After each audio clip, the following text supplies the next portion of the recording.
नमस्कार, मैं आपके साथ अंजना और आप देख रहे हैं नेशन न्यूज नेटवर्क। आइए नजर डालते हैं आज की खास खबर पर। नागरिकता कानून पर सुप्रीम कोर्ट के ऐतिहासिक फैसले के बाद क्या क्या बदलेगा? सुप्रीम कोर्ट ने असम में नागरिकता के लिए 25 मार्च 1971 की समय सीमा तय की है। कोर्ट ने 1955 के नागरिकता कानून की धारा 6A को सही ठहराया है। इस फैसले से असम में अवैध प्रवासियों की पहचान और नागरिकता के मुद्दे पर लंबे समय से चली आ रही बहस का अंत हो गया है। यह फैसला 1985 के असम समझौते को ध्यान में रखते हुए सुनाया गया है। यह समझौता बांग्लादेश से असम में अवैध घुसपैठ के खिलाफ 6 साल तक चले छात्र आंदोलन के बाद हुआ था। हालांकि 4 जजों की बेंच ने एक जज के असहमति जताने के बावजूद यह फैसला सुनाया है। आइए जानते हैं इस मुद्दे पर कुछ बड़ी बातें। क्या है मामले में याचिकाकर्ताओं जिनमें असम पब्लिक वर्क्स और असम सम्मिलिता महासंघ शामिल है, उन्होंने तर्क दिया कि धारा 6A भेदभावपूर्ण थी क्योंकि ये असम में प्रवेश करने वाले अप्रवासियों के लिए नागरिकता के लिए एक अलग कट ऑफ तिथि प्रदान करती थी। इसे असम में कट ऑफ 1951 में वापस लाने के लिए कुछ वर्गों की तरफ से भी जोर था। याचिकाकर्ताओं ने तर्क दिया कि धारा 6A ने राज्य में जनसांख्यिकीय परिवर्तन किया है, जिससे वहां रह रहे लोगों के अधिकारों और संस्कृति को खतरा है। सुप्रीम कोर्ट के फैसले में क्या है? Justice Suryakant, justice M Sundaresh और जस्टिस मनोज मिश्रा की 3 जजों की पीठ ने अपने फैसले में कहा कि असम में प्रवासियों की स्थिति देश के बाकी हिस्सों की तुलना में अलग है। उन्होंने कहा कि इस मुद्दे को विशेष रूप से संबोधित करने के लिए एक कानून बनाना संविधान की अनुच्छेद 14 के तहत समानता के अधिकार का उल्लंघन नहीं होगा।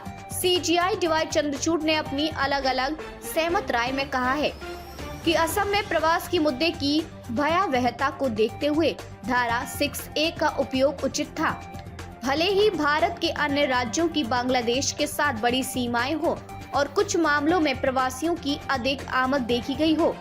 इसके अलावा CJI चंद्रचूड़ ने 25 मार्च 1971 की समय सीमा को उचित पाया क्योंकि उस दिन पाकिस्तानी सेना ने तत्कालीन पूर्वी पाकिस्तान में बंगाली राष्ट्रवादी आंदोलन को कुचलने के लिए ऑपरेशन सर्चलाइट शुरू किया था।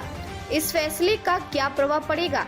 निर्णय ने एक बार और सभी के लिए असम में अवैध प्रवासियों का पता लगाने के लिए कट ऑफ तिथि के बारे में बहस का निपटारा कर दिया है। इसने इस तिथि को 1991 तक वापस लाने के प्रयासों को भी समाप्त कर दिया है। ध्यान दें कि असम सरकार ने हाल ही में असम समझौते के खंड 6 के न्यायमूर्ति बिप्लब शर्मा समिति की कुछ सिफारिशों को लागू करने के लिए 1951 को कट ऑफ वर्ष स्वीकार किया था। राज्य के लोगों के हितों की रक्षा के लिए समिति की स्थापना 2019 में CAA के खिलाफ व्यापक विरोध के मद्देनजर की गई थी। अब ये देखा जाना बाकी है कि असम सरकार कैसे अपनी नीतियों को असमिया लोगों की सांस्कृतिक और भाषाई विरासत को संरक्षित करने के साथ सुप्रीम कोर्ट के फैसले के साथ जोड़ती है। CAA का क्या होगा?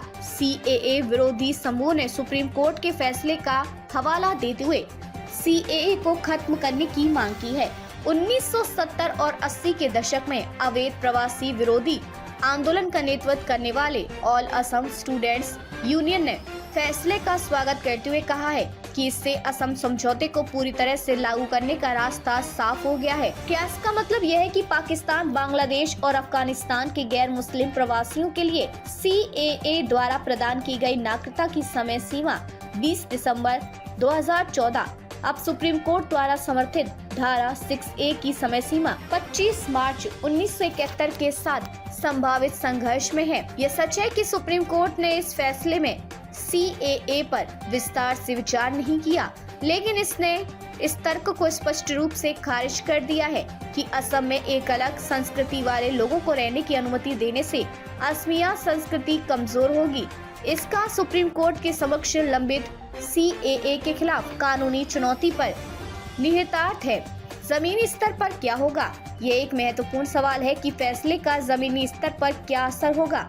NRC की कवायद में पहले ही 31 लाख लोगों को कागजात दिए जा चुके हैं।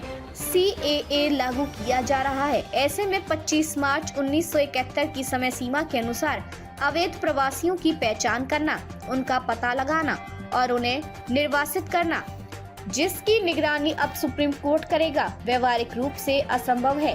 ये संभवतः राजनीतिक उथल-पुथल का एक और दौर शुरू करेगा और अधिक कानूनी चुनौतियों और सवालों का जन्म देगा।